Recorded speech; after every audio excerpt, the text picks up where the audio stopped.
Frankly with Telakapalli సమకాలీన రాజకీయ అంశాలు లేటెస్ట్ పొలిటికల్ అప్డేట్స్ అందించడానికి మనతో పాటుగా సీనియర్ సంపాదకులు తెలకపల్లి రవి గారు సిద్ధంగా. రవి గారు నమస్తే సార్. నమస్తే Varma sir. Chiru is back. మెగాస్టార్ని తిడితే మెగా కాంప్లిమెంట్ సార్. ఇది నిజంగా అంటే చిరంజీవి వచ్చారు గత 3 రోజుల నుంచి మేము అందరం చిరంజీవి గురించి మాట్లాడుతున్నాము. ఆయన పుచ్చిక పుల్ల కింద తీసేసాడు.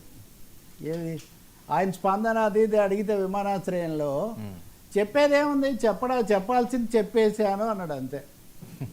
So I don't care this people and this comments అనేది చెప్పకుండానే చిరంజీవి చెప్పారు. తన లేఖ ద్వారానేమో అప్పుడు ఎప్పుడూ లేనంత స్పష్టమైనటువంటి క్లారిటీతో మొహం పగలగొట్టేటట్టుగా అప్పుడు జవాబు ఇచ్చాడు.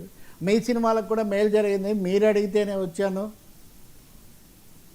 మీ వ్యంగ్యం అనేది చాలా ఇదిగా ఉంది, నన్ను చాలా గౌరవంగానే చూశారు, నేను అందరి కోసం వెళ్ళాను అని ఇవన్నీ చాలా స్పష్టంగా మర్యాదగా నమ్రతగా జవాబు చెప్పాడు. అంటే దురుసుగా దూషణలతో రెచ్చిపోయి మాట్లాడిన వాళ్లకు ఖచ్చితంగా హుందాగా సమాధానం ఇచ్చేసారు. ఇవ్వాల్సిన సమాధానం ఇచ్చాను కదా అని ఒక మాట అన్నారు, అనకుండా కూడా పోవచ్చు. అంటే దాంట్లో కూడా ఒక ఆన్సర్ ఉంది.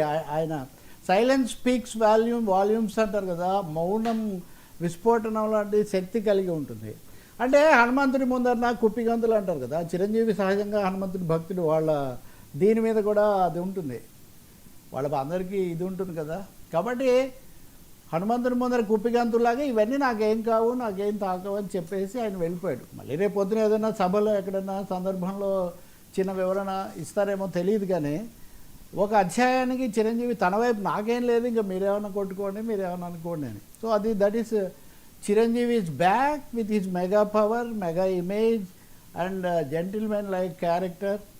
అది నిజంగా చెప్పుకోదగిన విషయం. ఇప్పుడు అసలే వివాదగ్రస్తమై కుళ్ళులు, కుట్రలు, కుతంత్రాలు, వీటన్నిటి మధ్యలో దూషణ భూషణాలతో నిండిన ఈ పరిస్థితుల్లో చాలా హుందాగా వివాదరహితంగా చెప్పేసి ఆయన ఇంటికి వెళ్ళారు. మళ్ళీ ఏం చెప్తారో చూద్దాం. మనం చెప్పరా, ఎక్కువగా మాట్లాడారని అనుకుంటున్నాం, చెప్పిన ఆ పద్ధతిలో చెప్పారు. సార్, ఇప్పుడు అసెంబ్లీలో కామినేని గారు ఆ రికార్డుల నుంచి తొలగించమన్నారు. సో బాలకృష్ణ దగ్గర నుంచి ఎటువంటిది కూడా రాకపోవడాన్ని ఎలా చూడాలి? దీని మీద చంద్రబాబు నాయుడు గారు మాట్లాడలేదు, లోకేష్ సార్. ఇవన్నీ బాలకృష్ణని కాపాడడానికే కదా సార్. అప్పుడు రాజశేఖర రెడ్డి గారు కాపాడితే ఇప్పుడు బాబు గారు, వియంకులు, చంద్రబాబు నాయుడు గారు కాపాడుతున్నారు. ఇప్పుడు పైగా ఆఖరుకు కామినేని శ్రీనివాస్ కూడా కాపాడుతున్నారు. ఎందుకంటే కామినేని శ్రీనివాస్ అన్నయ్య ఎందుకు అన్నారు అనే ఆయనకేం కోపం రాలా. నా మాటలు అపార్థం కలిగించాయి. ఎవరికి ఏ విషయంలో అపార్థం కలిగించాయి? జగన్ విషయంలో అపార్థం కలిగించాయా? చిరంజీవి విషయంలో అపార్థం కలిగించాయా? కందుల దుర్గేష్ విషయంలో అపార్థం కలిగించాయా? కూటమి ప్రభుత్వం విషయంలో కలిగించాయా? ఏం చెప్పలేదే.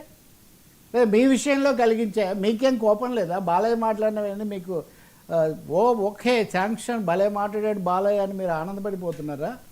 రెండోది, నేనేదో మాట్లాడితే బాలయ్య అపార్థం చేసుకున్నాడని బాలయ్య మీద కదా కోపం రావాలి. నేను బాలయ్యని సపోర్ట్ చేసి ఇంకెవరినో జగన్ తిడదామని నేను వస్తే బాలయ్య అపార్థం చేసుకున్నాడు సార్ అంటే అదొక విధంగా ఉండేది. సో నా మాటలు అపార్థం కలిగించాయి, తొలగించండి అని నేను ఒకే ఒక్క వాక్యం చెప్పడం, వెంటనే చైర్ కూడా ఓకే అన్నట్టుగా మామూలుగా తొలగించండి అంటే ఎందుకు తొలగించాలి, రీజనింగ్ ఏదో ఒక మాట అడుగుతారు. మామూలుగా నా మాటలు తొలగించమని నేనే చెప్పడం అంటే నేనే తప్పు మాట్లాడానని ఒప్పుకోవటం కదా.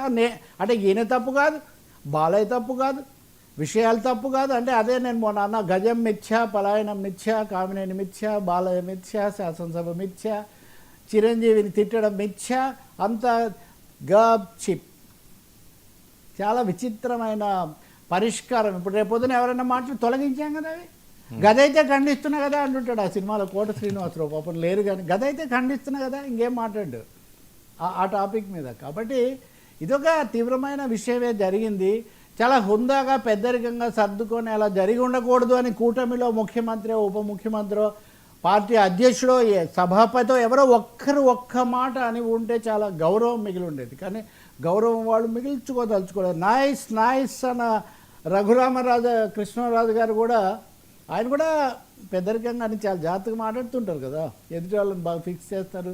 మరి నైస్ అన్నారు, నైస్ కాదు నేను కూడా అంటే రఘురామకృష్ణరాజు కూడా అపార్థం చేసుకున్నారు. బహుశా దానికోసమే కామినేని ఇలా అన్నారేమో మనకు తెలియదు, ఏదైనా తొలగిస్తున్నారు. దానికంటే మీరు అడిగిన రెండో ప్రశ్న ఉంది కదా,